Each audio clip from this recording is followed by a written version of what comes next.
Hello বন্ধুরা, শুভ দুপুরে সবাইকে অনেক অনেক শুভেচ্ছা। সবাই কেমন আছো? আমরা ভালো আছি। আজকে কি কি রান্না হয়েছে? রানীর হেসেল কি কি রান্না হয়েছে দেখা যাক। বেশি কিছু করিনি, আজকে করেছি তোমার কয়েকটা সজনে ফুল ছিল, তো সজনে ফুলটা চচ্চড়ি করেছি। কে কে খেতে ভালোবাসো একটু কমেন্ট করে জানিও। নতুন এখন সজনে ফুল দেখতে পাচ্ছ, সজনে ফুলটা।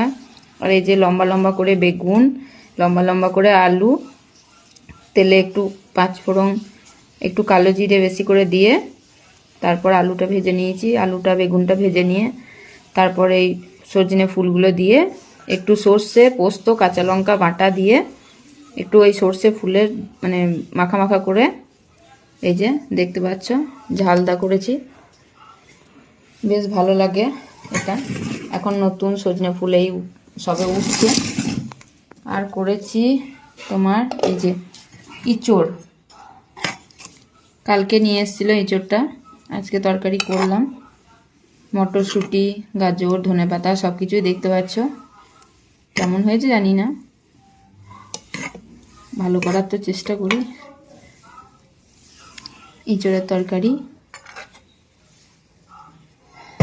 আজকে বিশেষ কিছু রান্না সেরকম করতে পারিনি। আর এই যে টক মাছ দেখতে পাচ্ছ, মাছের খুব একটা বেশি মাছ নেই, 2-3 পিস ছিল। ওইটা টমেটো দিয়ে আলু দিয়ে, আজকে টকে তেঁতুল দিইনি, কাঁচা টমেটো দিয়ে আলু দিয়ে একটু টক করেছি। ভাতের হাঁড়িতে আছে মা লক্ষ্মী সাথে। আজকে রান্নাগুলো কেমন লাগলো একটু কমেন্ট করে জানাবেন। টাটা, আবার পরের ব্লগে দেখা হবে।